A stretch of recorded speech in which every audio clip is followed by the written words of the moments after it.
ಕೊಟ್ಟೋದ್ರು, ಇದುವರೆಗೂ ಮಾಡಲಿಲ್ಲ. ಅದೇ ಥರ ಇವತ್ತು ಬೆಂಗಳೂರು ಸುತ್ತಮುತ್ತ 30-40 ಸಾವಿರ ಎಕರೆ ಭೂಮಿ ಉಳುಮೆ ಮಾಡ್ತಾವ್ರು ಬಡವರು, ಗ್ರೀನ್ ಬೆಲ್ಟ್ ಅಂತ ಮಾಡಿಬಿಟ್ಟವ್ರೆ. ಅದ್ರ ತೆರವು ಮಾಡಿಬಿಟ್ಟು ಬಡವ್ರು ಸೈಟ್ ಕೊಡ್ರಯ್ಯ, ಮನೆ ಕೊಡ್ರಯ್ಯ, ಅಥವಾ ಭೂಮಿ ಪತ್ರ ಕೊಡ್ರಯ್ಯ ಅಂದ್ರೆ ಕೊಡ್ತಾ ಇಲ್ಲ. ಯಾಕೆ? 1 ಎಕರೆ 3-5 ಕೋಟಿ ಹೋಗ್ತದೆ. ಈ ಮಕ್ಳು ಯಾಕೆ ಉದ್ಧಾರ ಆಗಬೇಕು? ಕೊಡ್ತಾ ಇಲ್ಲ. 50% ಇನ್ನೂ ಕೂಡ ಮಶಾಣಗಳಿಲ್ಲ ಇಡೀ ರಾಜ್ಯದಲ್ಲಿ. ಅಟ್ರಾಸಿಟಿ ನಡೀತಾ ಇದೆ ಅಂದರೆ ಇಡೀ ರಾಜ್ಯದಲ್ಲಿ ಉತ್ತರ ಪ್ರದೇಶ, ಬಿಹಾರ್ ಬಿಟ್ಟರೆ ನೆಕ್ಸ್ಟ್ ಜಾಸ್ತಿ ನಡೀತಾ ಇರೋದಲ್ಲಿ ಕರ್ನಾಟಕದಲ್ಲೇ. ಇವತ್ತು ಕನಕಪುರದಲ್ಲಿ ಶಿವಕುಮಾರ್ ಅವರು ಅಧಿಕಾರ ತಗೊಂಡು 3-4 ದಿನದಲ್ಲೇ 3-4 ಊರಲ್ಲಿ ದೊಡ್ಡ ಅಟ್ರಾಸಿಟಿ ಆಗ್ಬಿಡ್ತು. ಅಲ್ಲಿ ಹರಿಹರ ಅಂತೇಳಿ ಸಾರ್ವಜನಿಕ ರೋಡಲ್ಲಿ ಅವ್ರಿಗೆ ದೇವ್ರು ಮಾಡೋಕ್ಕೆ ಬೀದಿ ದೀಪ ಹಾಕ್ಯಂಡ್ರು ಅಂತ ಅಲ್ಲಿ ದೊಡ್ಡ ಅಟ್ರಾಸಿಟಿ ಆಯಿತು. ಇನ್ನೊಬ್ಬರು ಹೆಣ್ಮಗಳು ಪಾಪ ಎಲ್ಲ ದಾಖಲೆ ಇದೆ, ಕನಕಪುರದಲ್ಲಿ ಮನೆಗಿದ್ದರೆ ಆ ಭೂಮಿ ಕಿತ್ಕೊಳಕ್ಕೆ ಹೋದರು, ಅವರು ಬಿಡಲಿಲ್ಲ, ಮಕ್ಕಳು ಕೈ ಅಡ್ಡ ಹಾಕಿದ್ರು, 3 ಬೆಳ್ಳೋಗಿದೆ. ತಾಮ್ಸನ್ರ ಅಂತೇಳಿ 200 ಎಕರೆ ದಲಿತರ ಭೂಮಿನ ಗ್ರಾನೈಟ್ ಇರೋದನ್ನ 100 ವರ್ಷ ಇದ್ದಂಥ ಜಾಗ, ಹಕ್ಕುಪತ್ರ ಇದೆ, ಪಾಣಿ ಇದೆ, ಇಮಿಟೇಷನ್ ಇದೆ, ಪೊಸಿಷನಾಗೆಲ್ಲ ಇದ್ದವ್ರನ್ನ ಸ್ಕೆಚ್ ಚೇಂಜ್ ಮಾಡಿಬಿಟ್ಟು ಇವ್ರನ್ನ ಅಲ್ಲಿಂದ ಒಕ್ಕಲೆಬ್ಬಿಸ್ಬಿಟ್ಟಿದ್ದಾರೆ. ಕೇಳಕ್ಕೆ ಹೋದ್ರ ಮೇಲೆಲ್ಲ ಸುಳ್ಳು ಕೇಸುಗಳು ಹಾಕಿದ್ರು. ಆಮೇಲೆ ಇಡೀ ರಾಜ್ಯದಲ್ಲಿ ಯಾರ್ಯಾರು ದಲಿತರ ಪರವಾಗಿ, ಹಿಂದುಳಿದವರ ಪರವಾಗಿ, ಮುಸಲ್ಮಾನರ ಪರವಾಗಿ, ಹೆಣ್ಮಕ್ಳ ಪರವಾಗಿ, ರೈತರ ಪರವಾಗಿ ಹೋರಾಟ ಮಾಡ್ತಾರೆ ಅಂಥವ್ರು ಪೊಲೀಸ್ ಸ್ಟೇಷನ್ಗೆ ಹೋದರೆ ಯಾರು ಬಡವ್ರಿಗೆ ಕರ್ಕೊಂಡು ವಿರೋಧಿಗಳನ್ನ ಫಸ್ಟೇ ಕರೆದುಕೊಂಡಿಸ್ಕೊಂಡು ಕೇಸ್ ಹಾಕೋದು, ಕೌಂಟ್ರ್ ಕೇಸ್ ಹಾಕೋದು. ಇನ್ನು ಕಂಪ್ಲೇಂಟ್ ಕೊಟ್ಟಲ್ಲ ಆ ಕಡೆ ಓಕೆ ಎದುರು ಬಿಡ್ತಾನಲ್ಲ, ಇವು ಲೀಡ್ರ್ ಇಲ್ಲ ಮೇಲೆ 18 ಜನ ಹೆಂಗೆ ಹೋಗ್ತಾರೆ? ಇದಾಗಲ್ಲ. ಹಂಗಿದ್ರೆ ಬಿ ಜೆ ಪಿಯವ್ರು ಬಿಡಿ, ಅವರು ಬೋರ್ಡ್ ಹಾಕ್ಕೊಂಬಿಟ್ಟವ್ರೆ, ನಾವು ಸಂವಿಧಾನ ವಿರೋಧಿಗಳು, ದಲಿತ ವಿರೋಧಿಗಳು, ಮುಸ್ಲಿಮಾನ್ ವಿರೋಧಿಗಳು, ಮಾನವತೆ ವಿರೋಧಿಗಳು, ಹಿಂದುಳಿದ ವರ್ಗದ ವಿರೋಧಿಗಳು ಅಂತ ಅವ್ರು ಬೋರ್ಡ್ ಹಾಕ್ಕೊಂಡು ಅವ್ರನ್ನೇನು ನೀವು ಮಾಡೋಂಗಿಲ್ಲ. ಬಟ್ ಇವ್ರು ಹೇಳ್ತಾರಲ್ಲ ನಾವು ಹುಟ್ಟಿರೋದು ನಿಮ್ಮನ್ನು ಉದ್ಧಾರ ಮಾಡೋಕ್ಕಂತ. ಏನು ಉದ್ಧಾರ ಇದನ್ನ ಮಾಡ್ತಾ ಇರೋದು? ಇದರಿಂದ ಜನಗಳನ್ನು ಜಾಗೃತಿ ಮೂಡಿಸ್ತಕ್ಕಂಥ ಕೆಲಸವನ್ನು ನಾವು ಹೆಚ್ಚೆಚ್ಚು ಮಾಡಬೇಕಾಗ್ತದೆ ಬಂಧುಗಳೇ. ಒಂದು ಅದಕ್ಕೆ ನಾನು ನಿನ್ನೆ ಇವರು ಪೊಲೀಸ್ ಇನ್ಸ್ಪೆಕ್ಟ್ರಾಗಿ ರಿಟೈರ್ಡ್ ಆಗಿದ್ದಾರೆ ಕನಕಪುರದವರು, ಮಲ್ಲೇಶ್ ಅಂತ.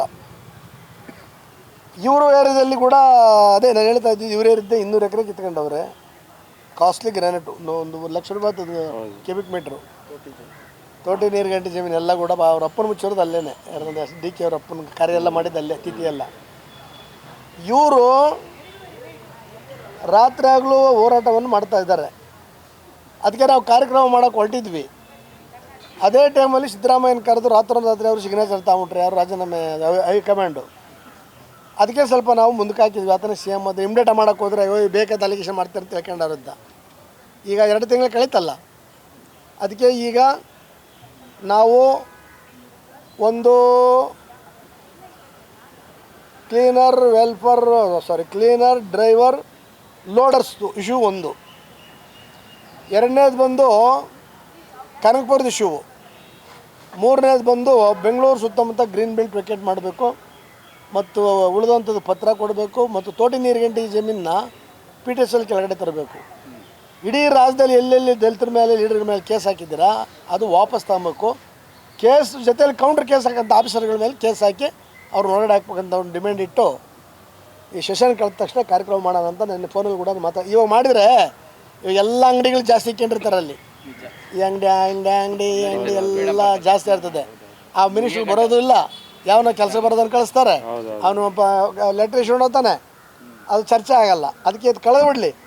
ನಾವು ಇದನ್ನು ಒಂದು ದಿನದ ಪ್ರೋಗ್ರಾಮ್ ಹಾಕಿ ಒಂದು 10,000 ಜನನ ಸೇರಿಸಿ ಒಂದು ಮಾಡೋಣ. ಕೊಡಗಲ್ಲಿ 2 ವರ್ಷದಿಂದ ಅದು ರೆಡಿ ಮಾಡ್ತಾವ್ರೆ. ಏನಂತ ಸೈಟ್ ಕೊಡ್ರಿ ಅಂತ. 50,000 ಜನ ಪಾಪ ಬಡವರು ಎಕ್ಸ್ಟೇಟ್ ಒಳಗಡೆ ಕೆಲಸ ಮಾಡ್ತಾರೆ. ಸಾಲ ಮನೆಗಳು ಅಂತ ಅಲ್ಲಿ ಒಂದು ಸಾರಿ ಒಳಗಡೆ ಹೋಗ್ಬಿಟ್ರೆ ಗಂಡ ಹೆಂಡತಿ ಮಕ್ಕಳು ಹೊರಗಡೆ ಬರೋಂಗಿಲ್ಲ, ಮಕ್ಕಳನ್ನ ಓದಿಸಂಗಿಲ್ಲ. ನಿಮ್ಗೆ ಅರ್ಥ ಆಯ್ತಾರ? ವಾರಕ್ಕೊಂದು ಸಾರಿ ಹೊರಗಡೆ ಬಿಡ್ತಾರೆ, ಸಂತೆಗಿಂತೆಲ್ಲ ಹೋಗ್ಬಿಟ್ಟು ಏನೋ ತರಬೇಕು ಅಷ್ಟೇ ಮನೆಗೆ ಬೇಕಾದನ್ನು. ಅರ್ಥ ಆಯ್ತಾ? ಅದು 2-3 ತಲೆಮಾರು ಮಾಡಿದ್ದಾರೆ. ಅಲ್ಲಿ ಹೋಗಂಥ SP ಆಗಲಿ DC ಆಗಲಿ ಇವರೆಲ್ಲ ಕೂಡ ಇವ್ರ ಹತ್ರ ಎಕ್ಸ್ಟೇಟ್ ಓನರ್ಗಳ ಹತ್ರ ಮಣ್ಣು ತಿಂದು ಬೋಳಿ ಮಕ್ಕಳು ಅಲ್ಲಿ ಮಾಡ್ತೀನಿ ರೀ, ಮೀಟಿಂಗಲ್ಲಿ ಇದ್ದೀವಿ. ಮಣ್ಣು ತಿಂದುಬಿಟ್ಟು 35,000 ಎಕರೆ ಭೂಮಿ ಸರ್ಕಾರದ ಲೆಕ್ಕಾಚಾರ ಪ್ರಕಾರನೇ 35,000 ಎಕರೆ ಭೂಮಿನ ಫಾರೆಸ್ಟ್ ಭೂಮಿನ ಒತ್ತುವರಿ ಮಾಡಿದ್ದಾರೆ ಎಸ್ಟೇಟ್ ಮಾಲೀಕರು, ಅವ್ರ ಮೇಲೆ ಕ್ರಮ ಇಲ್ಲ. 15,000 ಎಕರೆ ಭೂಮಿ ಕಂದಾಯ ಭೂಮಿ ಅದನ್ನು ಒತ್ತುವರಿ ಮಾಡಿದ್ದಾರೆ, ಅದ್ರ ಮೇಲೆ ಕ್ರಮ ಇಲ್ಲ. ಈ ಬಡವರು ಕೇಳ್ತಾ ಇರೋದೇನು, 30-40 ಸೈಟ್ ಕೊಡ್ರಿ ನಮಗೆ ಬದುಕೋಕ್ಕೆ, ಮಕ್ಕಳಿಗೆ ಎಜುಕೇಷನ್ ಅಂತ. 2 ವರ್ಷದಿಂದ ಕಂಟಿನ್ಯೂ ಮಾಡ್ತಾವ್ರು ಧರಣಿ. ಒಬ್ಬೊಬ್ಬರ ಮೇಲೆ 7, 8, 9, 10, 15 ಕೇಸುಗಳು ಹಾಕಿದ್ದಾರೆ. ಅಂದರೆ ಅಲ್ಲಿ SP DC ಇವರೆಲ್ಲ ಎಸ್ಟೇಟ್ ಓನರ್ಗಳಿಗೆ ಬಾಡಿಗಾರ್ಡ್ಗಳಾಗಿ ಕೆಲಸಗಳು ಮಾಡ್ತಾವ್ರೆ, ಜಿಲ್ಲಾಡಳಿತ ಮಾಡ್ತಾಯಿಲ್ಲ. ಅದಕ್ಕೆ 3-4 ಇಶ್ಯೂನ ಇಟ್ಕೊಂಡು ನಾವು ಚಿಕ್ಕಬಳ್ಳಾಪುರದ ಮೇಲೆ ನೋಡಿ ಪಾಪ ಅದು ಕಮ್ಮನಪಲ್ಲಿದ್ದು, ಬೆಳ್ಳನಹಳ್ಳಿದ್ದು ಎಲ್ಲ ಶಿವಣ್ಣ ನಮ್ಮ ಜೊತೆ ಕೆಲಸ ಮಾಡಿರೋದು, DSS ಪ್ರೆಸಿಡೆಂಟ್, ಆಮೇಲೆ ಡಿಸ್ಟ್ರಿಕ್ಟ್ ಪ್ರೆಸಿಡೆಂಟ್ BSP, ಆತನ ಗಡಿಪಾರು ಮಾಡಿಬಿಟ್ಟಿದ್ರು. ನಾವೆಲ್ಲ ಹೋರಾಟ ಮಾಡಿ ಸ್ಟಾಪ್ ಮಾಡಿದ್ವಿ. ಕೊಲೆ ಮಾಡೋಕ್ಕೆ ಪ್ರಯತ್ನ ಮಾಡಿದರು, ಸ್ವಲ್ಪದಲ್ಲಿ ಮಿಸ್ ಆಯಿತು. ಇವತ್ತು ಕೂಡ ಬಡವ್ರ ಪರವಾಗಿ ಅವರೆಲ್ಲ ಹೋರಾಟ ಮಾಡ್ತಾಯಿದ್ದಾರೆ.